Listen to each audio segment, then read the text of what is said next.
بسم الله الرحمن الرحیم. سلامونه درنو دوستانو، خدای وکړي روغ او جوړ اوسئ. نن د بیګنر شاګردانو لپاره زموږ درېیمه جلسه ده.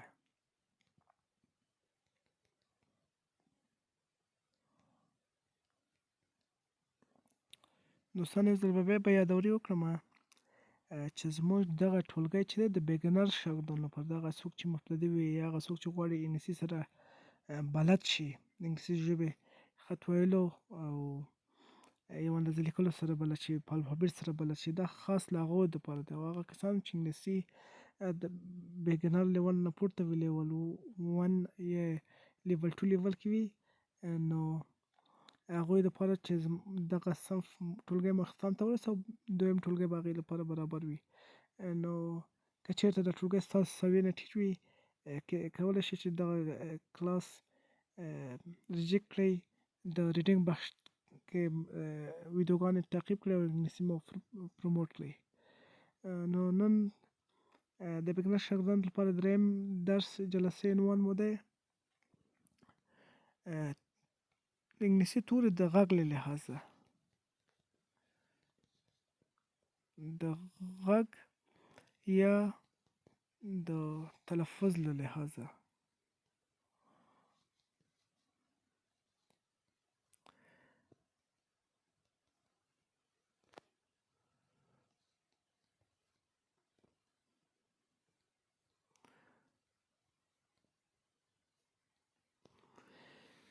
د انګلیسي توري د غږ یا تلفظ له لحاظه، عموما انګلیسي توري د غږ یا تلفظ له لحاظه زیاتره کتابونو کې په درې بخشو تقسیم کړي دي، خو دا چې ټولګی د مبتدیو لپاره دی، غواړم په خلاص ډول دوه ډوله باندې به یې تقسیم کړو او یو ډول اندازه تشریح به هم ورکړم پکې. د غږ له لحاظه دا معنا لري چې کم توري غږ لري، کم توري غږ نه لري، یعنې کم توري چې غږ لرونکي وي بدون له کوم موانع نه غږ کوي، بدون د کوم مشکله غږ کوي، بدون د کوم بل لغت نه یا ورډ نه یا بل کلمې نه، دا په یو سېلاب باندې، په یو لغت باندې، په یوې کلمې باندې خپل غږ راوباسي، یعنې بدون د کوم مشکله غږ راوباسي. دا د غږ لرونکي توري خواص دي. او پرته که په کومه جمله کې غږ لرونکي توری نه وي، هغه جمله نه لوستل کېږي. که په کوم کلمه کې غږ لرونکی توری نه وي، هغه کلمه نه لوستل کېږي، حتی درست نه وي، چې هم د تلفظ له لحاظه هم د ګرامر له لحاظه توري کې غږ لرونکي توري خپل رول لوبوي. نو غږ لرونکي د غږ لحاظه په دوه بخشو تقسیموو. یو غږ لرونکي توري، غږ لرونکي توري چې په انګلیسي کې ورته وایي vowels letters. غږ لرونکي توري دا اول برخه ده.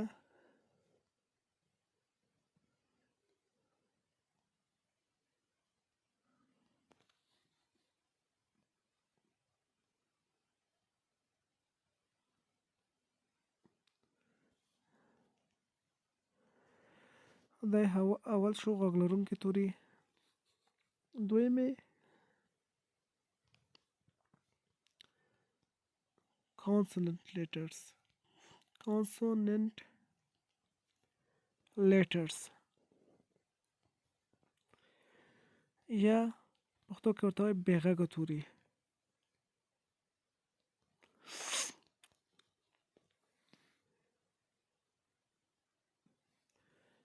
اوس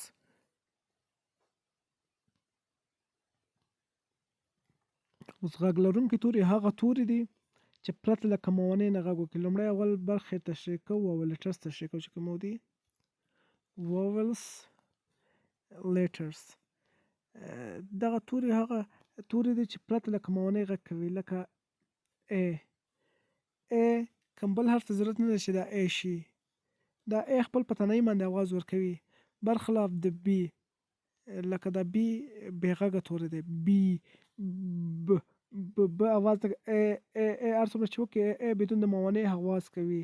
لکه بل حروف د غږ لرونکي توري یو مثال دی ای بدون د کوم موانع، بدون د کوم مشکله خپل غږ په یو لغت، په یوې کلمې باندې، په دې یو ای حرف باندې د خپل اواز سر ته رسوي، لکه ای.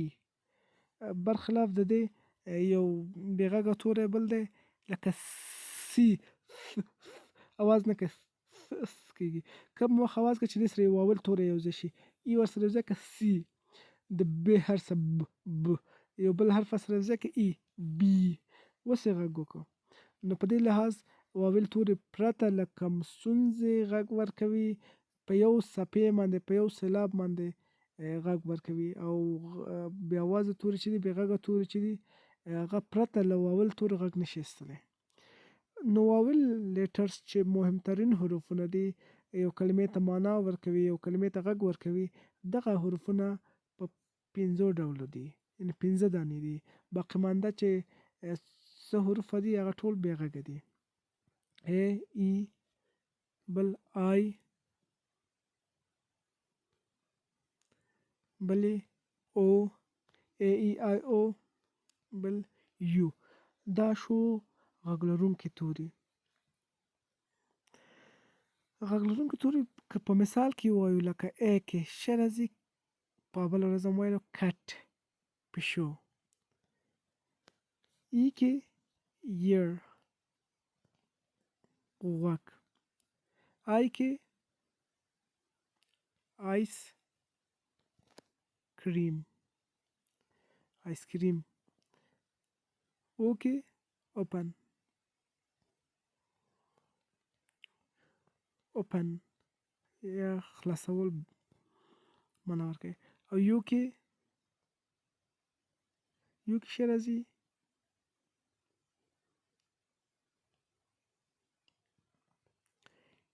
یونیورسيټي یا یونټ برخه دغه مثال شو کټ ایر آیسکریم اوپن یونټ.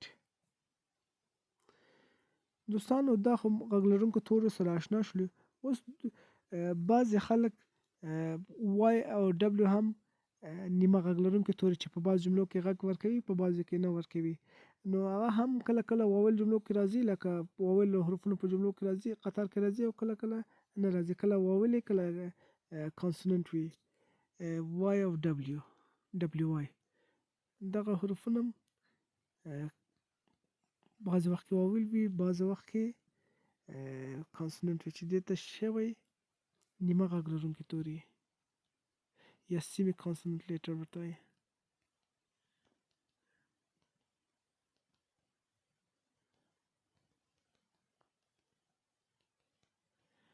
توري دبلیو وای. دویم ډول چې مهم دی هغه یې دی کانسوننټ لیټرز کانسوننټ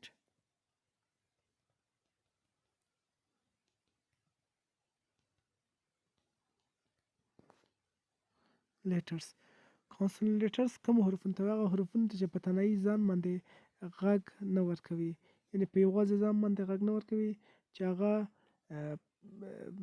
باقي مانده حروف چې دي بي سی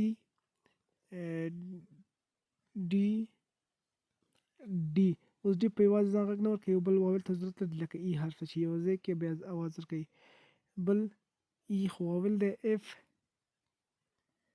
جی اچ آی واول دی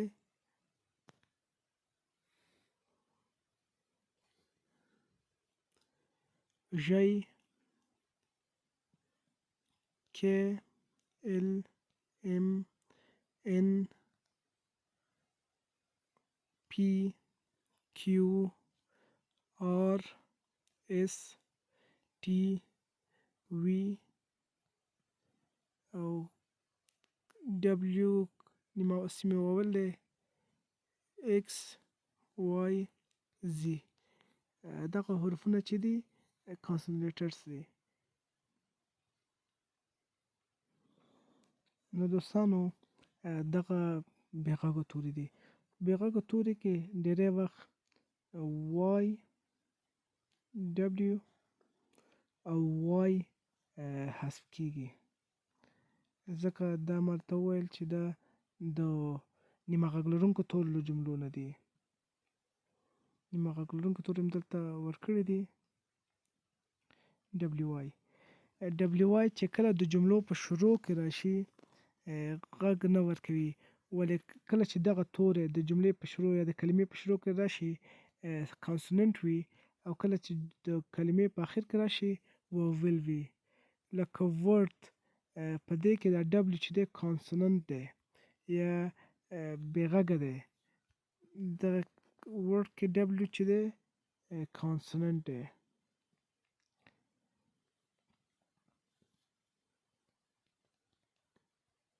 کانسوننت دی یا بې غږه دی.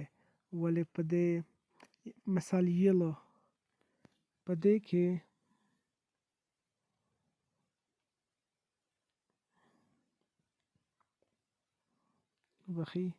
په دې کې وای چې دی دا جملې په شروع کلمې په شروع کې یعنې زیړ رنګ په شروع کې راغلی دی، بې غږه دی یلو کانسوننت دی.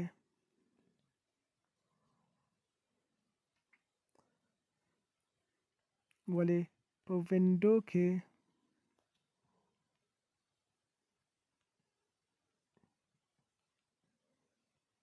دغه ډبلیو کلمه چې ده دا غږ لرونکې ده، واول ده، واول ده. او په سپای کې یا جاسوس دا د وای توری غږ لرونکی توری دی.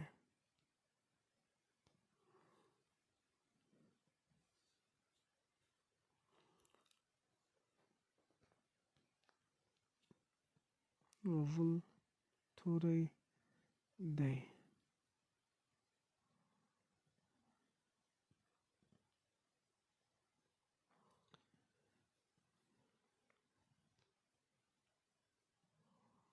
consonant letters یا بې غږه توری.